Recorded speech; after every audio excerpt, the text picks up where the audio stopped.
सोचिए कि हम अपनी कार चला रहे हैं, एक बढ़िया दिन है और अचानक बीच सड़क पर कार के इंजन से धुआं निकलने लगता है। जो कि बहुत ही डरावना हो सकता है। बिल्कुल डरावना है। और फिर कार झटके से रुक जाती है। तो अब हम क्या करते हैं? हम एक मैकेनिक को बुलाते हैं। वो आता है, बोनट खोलता है, कुछ तारों को चेक करता है और एक स्पार्क प्लग की तरफ इशारा करके कहता है कि देखिए खराबी यहाँ है। एकदम सीधा सा हिसाब है। एग्जैक्टली।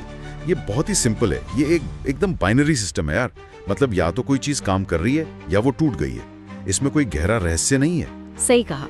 और मशीनों के साथ ये जो बाइनरी सिस्टम होता है ना, ये हमें एक तरह का झूठा सुकून देता है। झूठा सुकून? हाँ, मतलब हमें लगने लगता है कि दुनिया की हर समस्या का कोई एक सीधा सा पुर्जा होगा जिसे बस ठीक किया जा सकता है। लेकिन जब बात हम इंसानों की आती है तो ये सुकून तुरंत गायब हो जाता है। बिल्कुल गायब हो जाता है। क्योंकि इंसान किसी कार के इंजन की तरह नहीं होते। वो बहुत ही अव्यवस्थित होते हैं, कॉम्प्लेक्स होते हैं। यही तो बात है। अब इसी मैकेनिक वाले उदाहरण को इंसानों पर लागू करके देखते हैं। मान लीजिए मंगलवार की सुबह है और ऑफिस में एक बहुत ही नॉर्मल सी मीटिंग चल रही है। अचानक एक सहकर्मी टेबल पर बस थोड़ी सी कॉफी छलक जाने जैसी छोटी सी बात पर बुरी तरह भड़क जाता है। मतलब एकदम चिल्लाने लगता है। अब यहाँ हम उनका बोनेट खोलकर तो नहीं देख सकते ना कि कौन सा स्पार्क प्लग खराब हुआ है। बिल्कुल नहीं, वो तो मुमकिन ही नहीं है। हम सब ने अपनी जिंदगी में कभी ना कभी किसी को पूरी तरह से गलत समझा है ना? हम बस सोचते रह जाते हैं कि इस इंसान ने ऐसा अजीब व्यवहार क्यों किया। और अक्सर हम उस व्यवहार के पीछे के असली कारण को पकड़ने में पूरी तरह से नाकाम रहते हैं। क्यों?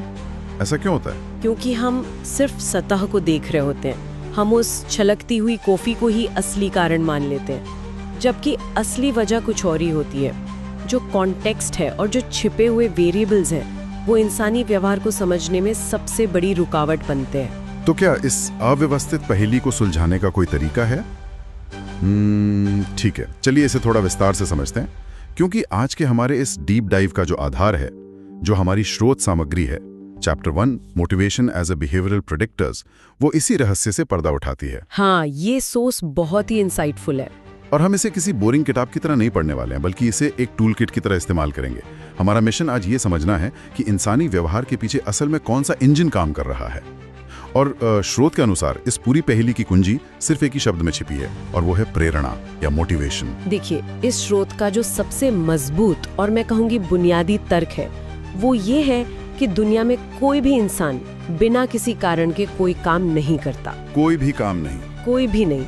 हर एक कदम, हर एक शब्द, यहाँ तक कि हर एक छोटी सी प्रतिक्रिया के पीछे एक कारण होता है। अब वो कारण पूरी तरह से सचेत यानी कॉन्शियस हो सकता है। मतलब इंसान को पता है कि वो ऐसा क्यों कर रहा है? हाँ, एग्जैक्टली। या फिर वो पूरी तरह से अवचेतन या सबकॉन्शियस हो सकता है, जहाँ उसे खुद भी नहीं पता कि वो ऐसा क्यों कर रहा है। स्रोत स्पष्ट रूप से कहता है कि बिना किसी प्रेरणा के काम करना ही पागलपन की असली परिभाषा है। अच्छा, यहाँ मैं आपको थोड़ा रोकना चाहूंगा। जी बिल्कुल। अगर हम कहते हैं कि हर एक चीज के पीछे कोई गहरी प्रेरणा या कोई मनोवैज्ञानिक स्ट्रक्चर होता है, तो क्या हम चीजों को जरूरत से ज्यादा ओवर इंटेलेक्चुअलाइज नहीं कर रहे हैं? मतलब आप कह रहे हैं कि हम चीजों को ज्यादा जटिल बना रहे हैं? हाँ, I mean, अगर मुझे प्यास लगी है और मैं उठकर पानी पीता हूँ, तो इसमें क्या गहरी प्रेरणा यार? ये तो बस शरीर की एक बायोलॉजिकल जरूरत है। क्या हम हर छोटी बात को एक रहस्यमयी पजल नहीं बना रहे हैं? हाँ, ये एक बहुत ही जायज पॉइंट है और शुरुआत में ऐसा ही लगता है, लेकिन हमें शारीरिक रिफ्लेक्स और प्रेरित व्यवहार के बीच के अंतर को समझना होगा। अच्छा, ये दोनों अलग कैसे हैं? देखिए, आपका शरीर पानी मांग रहा है, ये एक जैविक तथ्य है, ये रिफ्लेक्स है। लेकिन आप पानी पीने के लिए क्या करते हैं, ये आपका व्यवहार है। समझ रहा हूँ। क्या आप बस नल खोलकर पानी पी लेते हैं, या आप किसी खास ब्रांड का महंगा बोतल बंद पानी ही पीते हैं क्योंकि आपको कीटाणुओं का डर है, या फिर आप अपने दोस्तों के बीच अपना एक स्टेटस दिखाना चाहते हैं? अरे वाह, ये तो मैंने सोचा ही नहीं। यहीं से मनोविज्ञान शुरू होता है।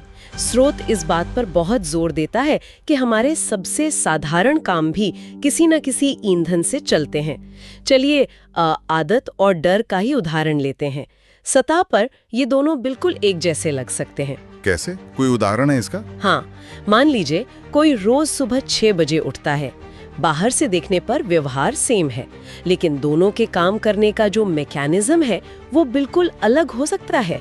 ये दोनों दिमाग में अलग अलग तरीके से कैसे काम करते हैं? मतलब आदत और डर में क्या फर्क है अगर रिजल्ट एक ही है? दिमाग के स्तर पर देखें तो आदत असल में ऊर्जा बचाने का एक तरीका है। हमारा दिमाग ना बहुत आलसी होता है। हाँ, ये तो है। वो हर दिन नए फैसले नहीं लेना चाहता, इसलिए वो बार बार होने वाले कामों का एक कोड लिख देता है और उसे ऑटो पायलट मोड पर डाल देता है। ये हमारे बेसल गैंग्लिया का काम है। इसमें कोई इमोशन नहीं होता, ये सिर्फ एक लूप है। ओके, तो आदत एक लूप है जिसमें कोई भावना नहीं है। और डर? दूसरी तरफ जो डर है वो एक एवोल्यूशनरी अलार्म बेल की तरह है। ये एमिगडाला को एक्टिवेट करता है। अगर कोई इंसान अपनी नौकरी छिन जाने के डर से सुबह 6 बजे उठ रहा है तो उसका दिमाग हर सुबह एक छोटा सा सर्वाइवल अलर्ट भेज रहा है। बाप रे, मतलब वो पैनिक में उठ रहा है? बिल्कुल। बाहर से देखने पर दोनों इंसान बस सुबह 6 बजे उठ रहे हैं, लेकिन एक का दिमाग एकदम स्टैंड बाय मोड में है, आराम से है, और दूसरे का दिमाग खतरे के सायरन बजा रहा है। यार, ये सच में एक शानदार नजरिया है। काम एक ही है, लेकिन उसके पीछे का इंजन और उस इंजन का विज्ञान बिल्कुल अलग है। ये तो कुछ किसी सॉफ्टवेयर की रिवर्स इंजीनियरिंग करने जैसा लग रहा है। रिवर्स इंजीनियरिंग, ये एनालॉजी काफी दिलचस्प है। आप इसे इंसानी व्यवहार पर कैसे लागू करते हैं? देखिए, जब कोई प्रोग्रामर किसी ऐप की रिवर्स इंजीनियरिंग करता है ना, तो वो फाइनल प्रोडक्ट से शुरुआत करता है। मतलब वो देखता है कि ऐप स्क्रीन पर कैसा दिख रहा है और यूजर के साथ कैसे इंटरेक्ट कर रहा है। हाँ, उसका आउटपुट कैसा है। राइट।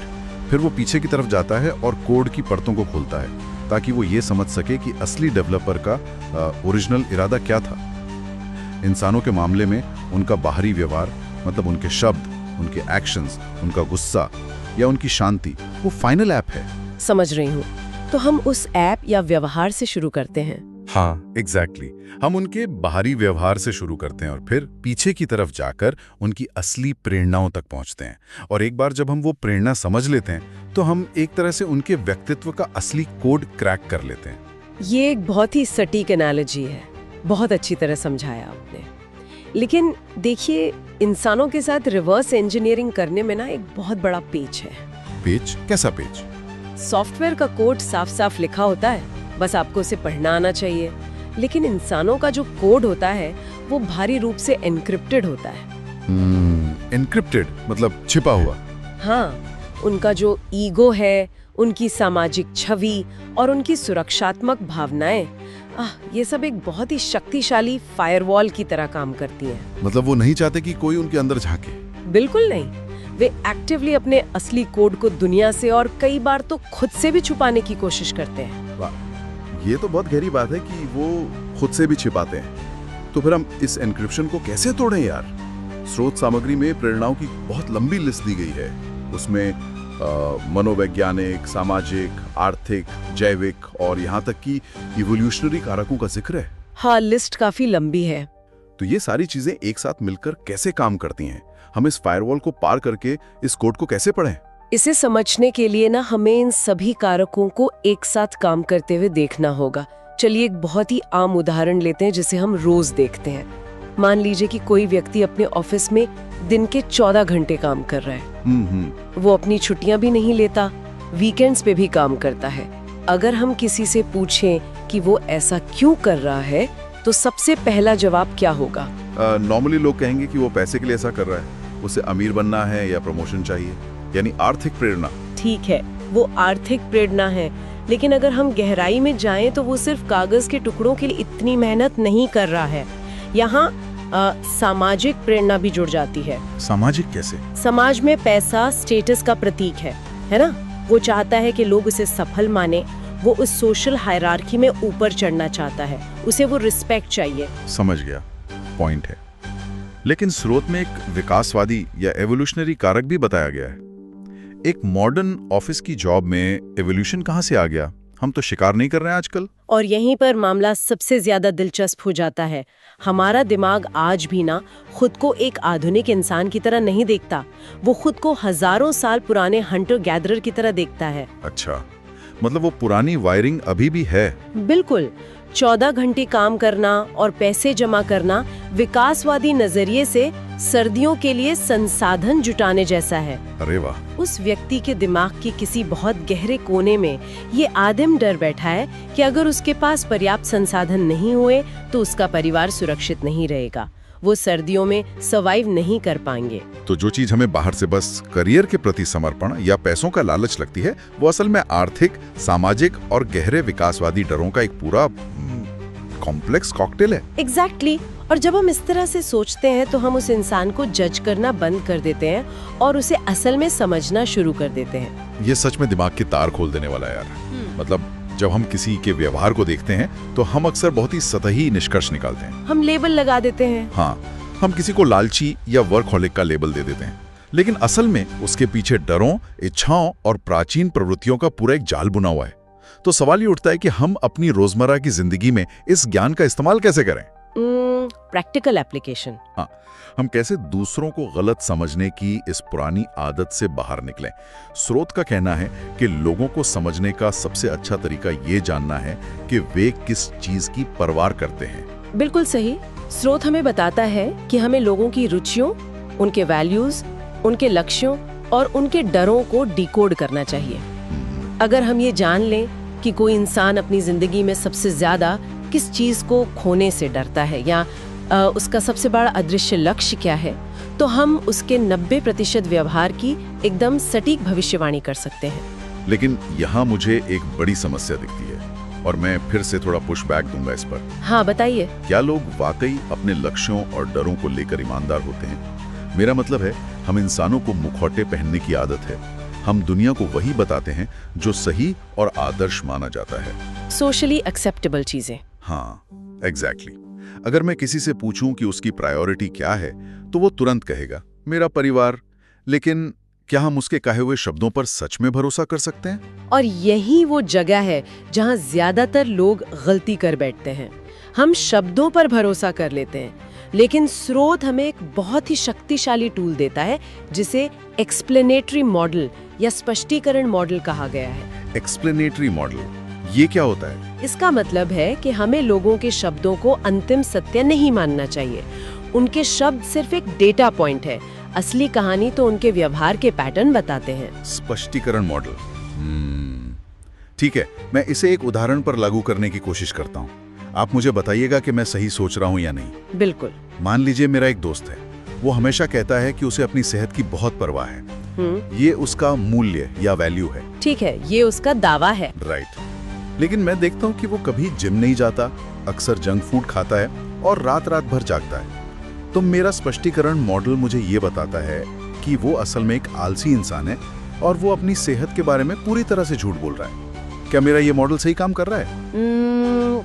यहाँ आपने वही गलती कर दी जो ज्यादातर लोग करते हैं। अच्छा, क्या गलती की मैंने? आपने बहुत जल्दी एक धारणा या अजम्पशन बना ली और उसे आलसी का लेबल दे दिया। एक सच्चा स्पष्टीकरण मॉडल लेबल नहीं लगाता, वो मैकेनिज्म को खोजता है। वो ये नहीं कहता कि ये इंसान आलसी है, वो ये पूछता है कि ये इंसान ऐसा क्यों कर रहा है। ओह, तो फिर इस सिचुएशन में सही मॉडल क्या होगा? देखिए, अगर वो कहता है कि सेहत उसके लिए जरूरी है लेकिन उसका व्यवहार एकदम उल्टा है, तो हमें ये खोजना है कि कौन सी चीज उसकी सेहत की इच्छा पर भारी पड़ रही है। मतलब कोई और प्रेरणा है जो ज्यादा स्ट्रॉन्ग है। एग्जैक्टली। शायद वो अपने काम को लेके भयंकर तनाव या स्ट्रेस में है और जंक फूड खाना उसके लिए उस तनाव से मनोवैज्ञानिक रूप से निपटने का एक तरीका है, कोपिंग मैकेनिज्म है। अच्छा, तो वो आलसी नहीं है, वो स्ट्रेस्ड है। हाँ, उसका दिमाग उसे बता रहा है कि अभी भविष्य की सेहत छोड़ो, अभी इस पल के तनाव को कम करो वरना हम सरवाइव नहीं कर पाएंगे। यार, ये तो बहुत ही गहरा है। तो यहाँ उसकी असली प्रेरणा आलस नहीं है, बल्कि तनाव से तत्काल राहत पाना है। जब आप कॉन्टेक्स्ट को समझते हैं और धारणाओं से बचते हैं, तब आपका मॉडल सही काम करता है। मैं अब पूरी तरह से समझ गया। मतलब हमें ये देखना बंद करना होगा कि मेरे नजरिए से ये इंसान कितना गलत कर रहा है। बिल्कुल, अपना नजरिया हटाना होगा। इसके बजाय हमें ये सोचना चाहिए कि इस इंसान के डरों और प्रेरणाओं के नजरिए से इसका ये व्यवहार इसके लिए पूरी तरह से लॉजिकल कैसे है। एकदम सही। ये किसी भी इंसान के संसार में प्रवेश करने का एक बेहतरीन तरीका है। और मुझे लगता है कि बॉडी लैंग्वेज भी यहाँ बहुत काम आती होगी, है ना? निसंदेह। स्रोत भी इस ओर इशारा करता है कि जब किसी के शब्द और उसकी बॉडी लैंग्वेज आपस में मेल नहीं खाते ना, तो हमें हमेशा उसकी बॉडी लैंग्वेज और उसके एक्शन पर ही भरोसा करना चाहिए, शब्दों पर नहीं। हाँ, क्योंकि शब्द सचेत दिमाग से आते हैं, जिसे बहुत आसानी से मैनिपुलेट किया जा सकता है। हम झूठ बोल सकते हैं, लेकिन हाव भाव और जो पैटर्न्स हैं वो सीधे अवचेतन से रिश्ते हैं, सबकॉन्शियस है। हाँ, वे कभी झूठ नहीं बोलते। एक स्पष्टीकरण मॉडल समय के साथ इन सभी पैटर्न्स को इकट्ठा करता है और हमें बताता है कि व्यक्ति का असली इंजन क्या है। तो इस सब का असल मतलब क्या है? अगर मैं इस पूरी चर्चा के धागों को एक साथ समेटने की कोशिश करूं, तो बात ये निकल कर आती है कि इंसानों को समझना कोई जादू टोना नहीं है। बिल्कुल नहीं, ये साइंस है। हाँ, ये किसी का दिमाग पढ़ने जैसी कोई रहस्यमयी शक्ति नहीं है। ये एक कला है जिसमें हम लोगों के व्यवहार के पीछे काम कर रहे मोटिवेशनल ड्राइवर्स को पहचानते हैं। हम सतही लहरों को देखकर परेशान नहीं होते, बल्कि हम समुद्र की गहराई में जाकर उस लहर को पैदा करने वाले असल भूकंप को खोजते हैं। बहुत ही खूबसूरत एनालॉजी है। और देखिए, जब हम इस कला में माहिर हो जाते हैं तो दुनिया बहुत कम कंफ्यूजिंग लगती है। हाँ, चिड़चिड़ापन कम हो जाता है। बिल्कुल, वो मीटिंग में चीखने वाला सहकर्मी अचानक हमें एक बुरे इंसान की तरह नहीं दिखता, बल्कि एक ऐसे इंसान की तरह दिखता है जिसकी सामाजिक सुरक्षा को शायद किसी बात से ठेस पहुंची है। हम एम्पैथी और लॉजिक दोनों का एक साथ इस्तेमाल करना सीख जाते हैं। ये सच में बहुत ही व्यावहारिक और गहरी बात है। लेकिन स्रोत के बिल्कुल अंतिम हिस्से में एक ऐसा विचार है जिसे मैं छोड़ना नहीं चाहता। हमने शुरुआत में इसका जिक्र भी किया था, वो है अवचेतन, द अनकॉन्शियस। हाँ, स्रोत कहता है कि प्रेरणाओं की पड़ताल करते हुए हमें सबसे गहरे स्तर तक जाना चाहिए। हाँ, और ये वो जगह है जहाँ ये पूरी वैज्ञानिक चर्चा एक बहुत ही गहरे दार्शनिक मोड़ पर आ जाती है, फिलोसॉफिकल हो जाती है। वो कैसे? एवोल्यूशनरी कारक हमारे रोजमर्रा के फैसले तय कर रहे हैं। और सबसे बड़ी बात यह है कि इनमें से ज्यादातर चीजें अवचेतन स्तर पे हो रही हैं, सबकॉन्शियस लेवल पे। मतलब हमें पता ही नहीं है। एग्जैक्टली। यानी हमारा सचेत दिमाग बस पीछे बैठा है और सोच रहा है कि वो गाड़ी चला रहा है, जबकि असली स्टीयरिंग किसी और के ही हाथ में है। यार, ये तो डराने वाला विचार है। आप इशारा कर रही हैं कि शायद हम उतने आजाद नहीं हैं जितना हम सोचते हैं। यही तो वो सबसे बड़ा सवाल है। अगर हम उन डरों, उन इच्छाओं और उन आदिम प्रवृत्तियों से प्रेरित होकर अपने जीवन के बड़े बड़े फैसले ले रहे हैं जिन्हें हम पूरी तरह से समझते ही नहीं हैं, तो क्या हम सच में अपने फैसले खुद ले रहे हैं? क्या जिसे हम फ्री विल या स्वतंत्र इच्छा कहते हैं वो सिर्फ एक भ्रम है, इल्यूजन है? बाप रे। क्या हमारा सचेत दिमाग सिर्फ एक पीआर एजेंट की तरह काम करता है, जो हमारे अवचेतन व्यवहार को बस सही ठहराने के लिए अच्छी अच्छी कहानियां गढ़ लेता है? मतलब हम कठपुतलियां हैं और प्रेरणा के ये अदृश्य धागे हमें नचा रहे हैं। ये सोचने वाली बात है ना? वाह, ये एक ऐसा विचार है जो एक बार दिमाग में आ जाए तो आसानी से जाता नहीं। हम इस डीप डाइव में दूसरों की पहेली सुलझाने निकले थे, उनके व्यवहार को डिकोड करने के लिए एक टूल किट तैयार कर रहे थे, लेकिन अंत में खुद हमारी अपनी पहेली हमारे सामने आकर खड़ी हो गई है। सही बात है। अगर हम उस स्पष्टीकरण मॉडल वाले एक्सरे को अपने ही दिमाग पर लगाएं तो शायद हमें वो सब कुछ न दिखे जो हम देखना चाहते हैं। शायद दुनिया का सबसे बड़ा रहस्य वो नहीं है जो दूसरा इंसान कर रहा है, बल्कि वो है जो हम खुद कर रहे हैं, और हमें पता भी नहीं कि क्यों। बिल्कुल, उन छिपे हुए इंजनों, उन अवचेतन प्रेरणाओं और अपनी खुद की स्वतंत्र इच्छा के बारे में सोचने के लिए ये एक बेहतरीन जगह है। आज के इस गहन विश्लेषण में बस इतना ही। अगली बार जब कोई कुछ अजीब करे तो उनके स्पार्क प्लग मत ढूंढिए, उनके इंजन का असली ईंधन ढूंढिए।